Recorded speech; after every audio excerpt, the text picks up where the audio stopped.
Hello there, men, and welcome to the Masculinism Movement channel, a place for men to be men to talk about masculinity and men's issues. I'm your host, Brian Crawl, and today I'm going to be mansplaining to you about overcoming social anxiety. We live in an antisocial age, with social issues abounding. So social anxiety has been on the rise for some time, and something that most people experience at some point in their lives, if not much more often than that. Social anxiety is what happens to the brain when you are low on practice and the social centers of your brain aren't getting enough activity. So they start to shut down and it goes into an antisocial mode. It is also what happens when we experience social traumas. That is, social experiences that do not cause us physical injury, but which the brain still wires in as trauma due to their potentially detrimental nature. These experiences include harsh rejections, bullying, public humiliations, heartbreak, and being ostracized from a social group. Basically, being treated like the runt of a litter and having no social standing or losing what social standing you once had causes social anxiety. Big surprise, right? This is because in ancient times, when we lived in small social groups, getting ostracized was basically a death sentence. However, today, these experiences are not. They are simply an emotional hardship that we must endure sometimes in life. And it is natural to experience social anxiety in certain times and situations, such as when you are trying to meet new people because your last social circle had been treating you poorly, or towards potential mates if your last one broke your heart. And instead of going to a psychiatrist and getting prescribed some drug to make you feel better but not actually get better, this can actually be a growth experience that can lead to greater emotional strength and social skills. For instance, I grew up being bullied extremely badly, which was not just verbal abuse, but extreme physical abuse as well.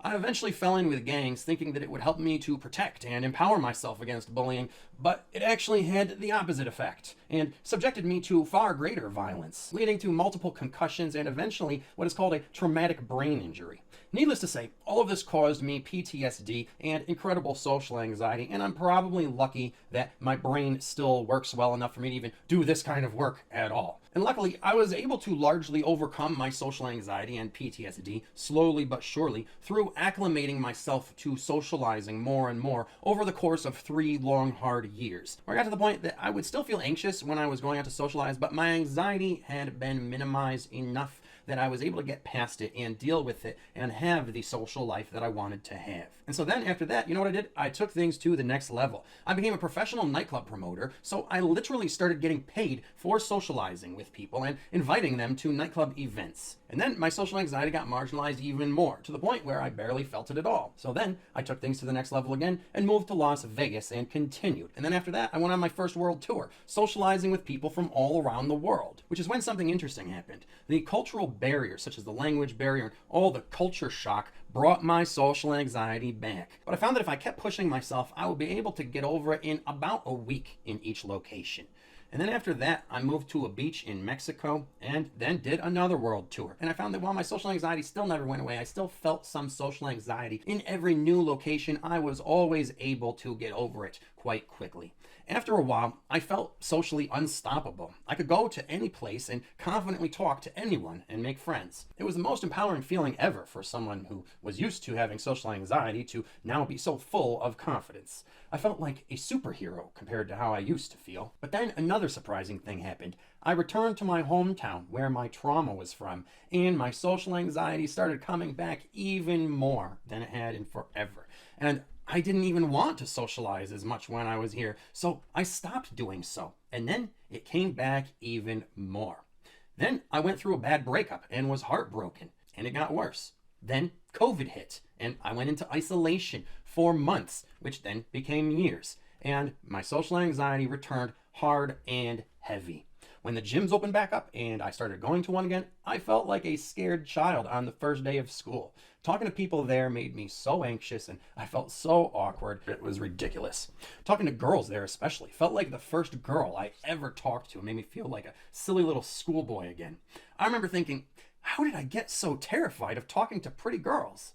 And why does talking to people feel so unnatural and awkward? Do they feel like this is awkward, or is it just me? And what happened to that old me who could talk to anyone so naturally and confidently? It was then that I realized going to the gym and socializing have something in common. They are both about working muscles. The more you work the socializing muscle, the less it hurts to do so, just like with working physical muscles.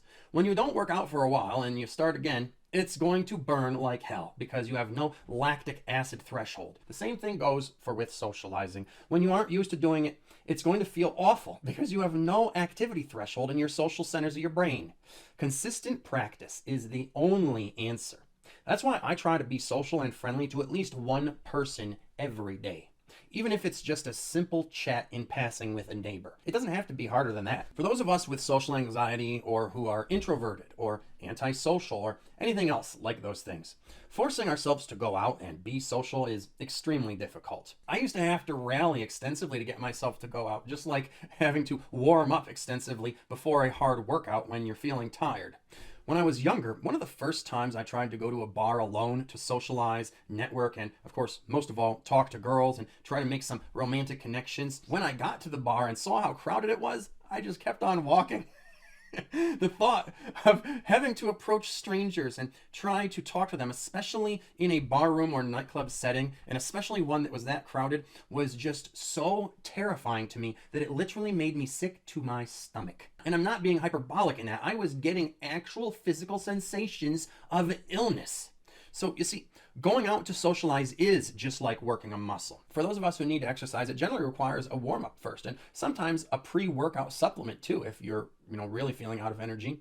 For me, that meant listening to a seminar by some sort of social guru or PUA, and listening to some energetic music, and eating the right food, and then jumping up and down a little, and getting myself all pumped up. Like I said, literally rallying myself just to go out and talk to people. But with some hard work, I went from not even being able to enter a bar on my own to going out at least 3 times a week, again, all on my own, 2 different venues without drinking to spend the entire night social networking and doing pickup. After a while, I got so good at it and so connected around town that, like I said, I became a nightclub promoter, and for the best nightclub in town. And on my first night on the job, the boss said that I got more phone numbers than anyone ever had, over 50. And that was literally almost entirely extremely hot girls, what I would rate as a perfect 10, at least for my city. After that, I kept the ball rolling and I became a man about town and could go out to just about any venue on any night of the week alone and expect to find people who I knew there. So I never actually had to make plans with anyone.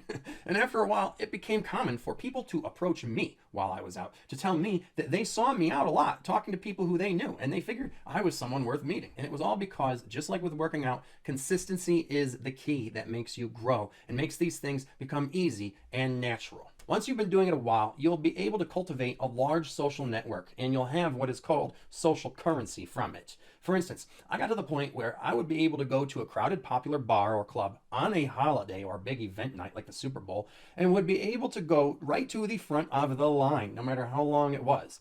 Not because I was a big shot who spent a lot of money there or anything, because I didn't. As a nightclub promoter, I wanted to be the one getting paid, but simply because I was one of the only people who actually stopped to talk to the security guards anytime I was there, just to see how they were doing and get to know them a little and build some rapport. I remember this one night, I took a student out who also suffered from social anxiety for some real immersive infield coaching, as we called it. And it was a Super Bowl night, so the city was bustling, and the bars were entirely packed. There was lines for all of them, and the security guard was waiting for people to come out before he let any more people in. But I went to the front of the line at the biggest, most crowded sports bar in the most happening part of town, and went right up to the security guard and said, "Hey man, how you doing? I got you working tonight, huh? That sucks. Well, are you at least able to watch the game from where you're at?" He replied, "No, I can't. I have to keep my eyes out here, unfortunately, but I've caught some glimpses and I'm able to basically see who's winning from time to time." I then said, "Well, are you too crowded or can you fit just us 2 in?" And he said, "Nah, go ahead right in." And he opened the door up for both of us. Then the 2 girls at the front of the line got angry and said, "Why the hell does he get to go in? He wasn't even in line and we've been waiting here for like half an hour. We have to pee." And you know what the security guard did? He just looked at them stone cold and said, "He's a good customer." But, you see, that was a lie, because I wasn't a good customer. That was just completely false. In fact, I was actually a bad customer. I went there for the same reason I always went there, just to get leads and pick up girls and invite people to go around the corner or across the street to one of the clubs I was promoting. And I had a rule to never use alcohol to help me socialize because it's a bad crutch. And I also don't eat bar food because I'm an athlete and so I only eat health food. In fact, I'm such a square guy, I hardly ever drink and I only ever eat healthy food. So I actually never had ever spent a single dime in that bar. All I ever ordered was water. I was spending absolutely no money and poaching business from them. I was a terrible customer. But the reason the security guard looked at them like that, so stone cold, was because he was thinking, this guy is nice to me and you aren't. He treats me like a human being and stops to give me the time of day, and you have ignored me. So the lesson that I'm trying to impart is that generally, people like having others be social and friendly with them. For the most part, people want others to pay attention to them and want to connect with other human beings who will be nice to them. If you're being friendly and outgoing, you generally have nothing to fear and will get socially rewarded for it. Even the people out there who may seem intimidating are just human beings with their own vulnerabilities and insecurities. I remember there was this real giant of a man who did security for my promotion company. He was an ex-Buffalo Bill and was super intimidating. This guy was as wide as a fridge and probably over 7 feet tall, and he always looked mad too. I remember when I got introduced to him, he was so big that his hand engulfed mine like a huge King Kong hand or something. I'm not even joking. I'm not being hyperbolic here, okay? His hand was so big and so powerful that it felt like if he had squeezed just a little bit harder, he would have broken bones in my hand. I felt like a scared little boy again for a second meeting this guy and had to remind myself that this guy worked for the same company that I did. We were on the same team, and I didn't have to be scared of him. In fact, I was so nervous that in order to clear the air and lighten the situation, I made a joke about it. I was like, oh my God, my hand was just swallowed up in yours. Give it back to me before you break it. Or something silly like that. And he chuckled a little bit and said, it's not that bad. It's not that bad. That was his response. And his face actually looked bashful, like he was a bit embarrassed. I could hardly believe my eyes. He was actually insecure, just like I was, but for a different reason, about how big he was. Suddenly, a revelation hit me. I wonder if he has issues with his size, just like a small person does. I wonder if he even has problems with intimidating people and people being scared of him and wishes that he didn't. I wonder if it affects him socially and makes it hard for him to make friends. Wow, what an aha moment. The poor guy. Later, after getting to know him a little, I found that the reason why he always looked upset was because he had been injured and lost his career as a football player. And then, as if that wasn't enough, he lost his 5-year-old son in a car accident. The man had been through devastating tragedies that ruined his life and made it dark, empty, and depressing.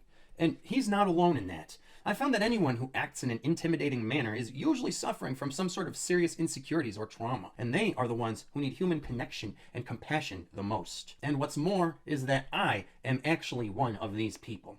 I've lost so much in my life that I've become nihilistic and angry. These days, I basically just keep to myself, and all I do is go to the gym to work out the negative energies from within me. And I've noticed that after years of weight training and becoming muscular and becoming depressed and angry, a lot of people find me intimidating, when actually I'm just a shy guy who wants to socialize but is in too much emotional pain to do so most of the time. So just keep that in mind anytime you feel like talking to others but are intimidated. In fact, most people wish that they could talk to strangers, but they don't, because they actually find it intimidating too. Even big scary bodybuilders who might look like thugs who could just beat you up. In fact, I remember one of the times I approached a bodybuilder at one of my venues and struck up a conversation with him, and he was overjoyed that someone had done this because of the fact that most people are too intimidated to approach him. And he ended up being one of the warmest and friendliest people that I have ever met, and I've been in touch with him ever since. In fact, I see him at the gyms around here all the time, and he always remembers me as being one of the only people to ever have the balls to approach him. So you see, people want human connections,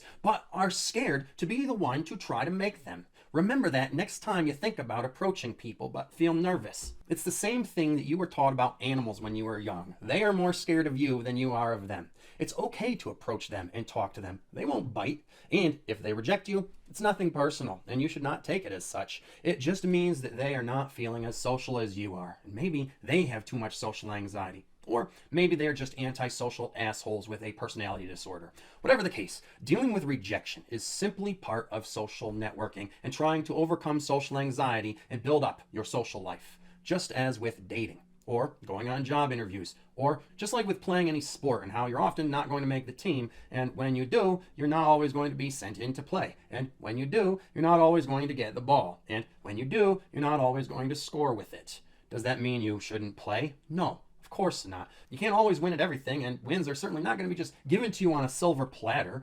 And attaching your sense of self-worth to that outcome is narcissistic delusion. The same goes for socializing. You can't expect everyone to always be receptive and friendly and to like you and want to connect. Other people are emotional just like you. They have their own anxieties and moods and faults and can sometimes even be rude. You've probably been the same way yourself plenty of times when you were feeling antisocial too. If you ever want to get over your social anxiety and start to build a good social life, you're going to have to ditch the idea that everyone needs to always be nice to you. Otherwise, you must feel bad about yourself. You shouldn't care what complete strangers think about you and how they react to you. Why would you? You don't even know them. For all you know, they could be doing it because they have a severe personality disorder, and all they've done is just show you that you shouldn't be associating with them. You should be thanking them for that. So you shouldn't feel bad about it. You should keep a positive attitude and look for someone else who has one as well and who you can really vibe with. What I was taught when I studied social networking was that the basic principle is to offer value. Some people will accept it and others won't. Of the people who do, some will return it and some will take the value you have to offer and then say thank you and be on their way. What you are looking for is the people who also have value to offer you. Anytime you meet someone who doesn't, it isn't your loss that they go on their way. When I was a nightclub promoter and I had a new club opening I was promoting and was looking for some high status looking people to offer free entry and maybe even free bottle service, do you think that I felt bad if someone I approached was an asshole to me? Of course not. It wasn't my loss that they didn't want to even hear what I had to offer. The same goes for when I'm out simply trying to be social and connect with other people. If I approach some people with a positive vibe and am joking around trying to bring the fun and they are being standoffish, do you think that I feel bad? No. Why would I? They didn't even seem like fun people who I could have a good time with. You see, once you get over your need to be liked by everyone and the idea that your self-esteem relies upon this external validation, and you instead evaluate people on if they are able to return the value you offer, it really changes how you feel about socializing. A rejection of the socializing that you have offered is not a rejection of you. It just means that there was no possible social connection there. There should be no deeper emotional meaning for it. And I got some news for you. You're going to have to deal with a lot of social rejections before you get the social life that you want. So you should not only learn to deal with the feeling of social anxiety that comes with approaching strangers, but also being rejected by a significant portion of them. And you should actually see this rejection as not a bad thing, but a good thing. Because if they had just been polite and chatted with you for some time, they would have just been wasting your time. The sooner you get rejected by someone who really isn't interested in connecting with you, the sooner you can be socializing with people who are. And the more you practice approaching strangers and being social, the more you will overcome your social anxiety. But unfortunately, it probably won't ever go away totally.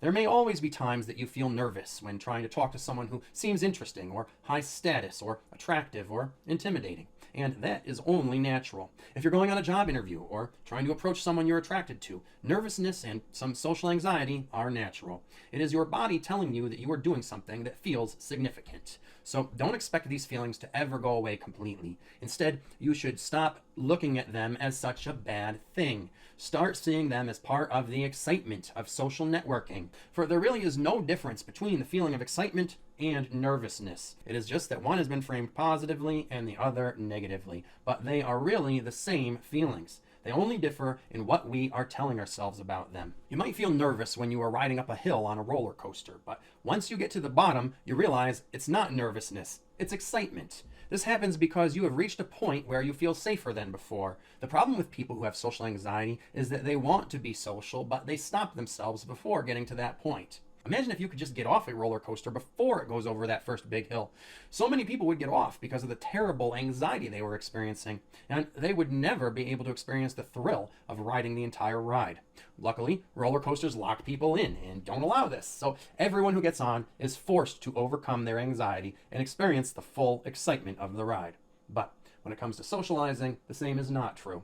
People oftentimes will not show up to job interviews because the position feels too good to be true, and the idea of being in the interview makes them too nervous. And people oftentimes will stop themselves before approaching the attractive person they saw who looked like they might be the guy or girl of their dreams. What these people are doing is not crossing over that hill of nervousness into the part where they realize that it's okay. Essentially, they are rejecting themselves before even giving the other person a chance to do so.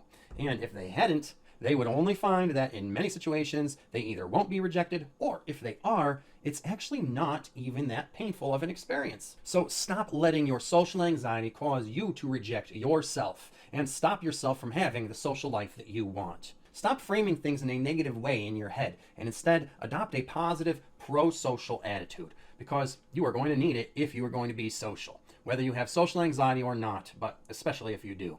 It's no secret that since the pandemic, things have not gotten easier socially. People are more antisocial these days than they ever were before, and there's no promise that it is going to get better in the near future. In fact, there's never been any promise or assurance that things are supposed to be socially easy and people are supposed to be friendly all the time, but that doesn't mean you should stop being social and just live your life in a shell. The only way to do what you want socially is to stop waiting for others to do it for you. You are the only person who can create the social connections and social circle that you want. And to do that, you have to get over your need to feel comfortable and push yourself far outside of your comfort zone. And when you do, your comfort zone will then expand to encompass those new situations and scenarios, which you will then become more comfortable with. So just accept nervousness as part of the thrill and stop letting others make you feel bad when they aren't friendly, and just try to stay positive and keep looking for people who are too.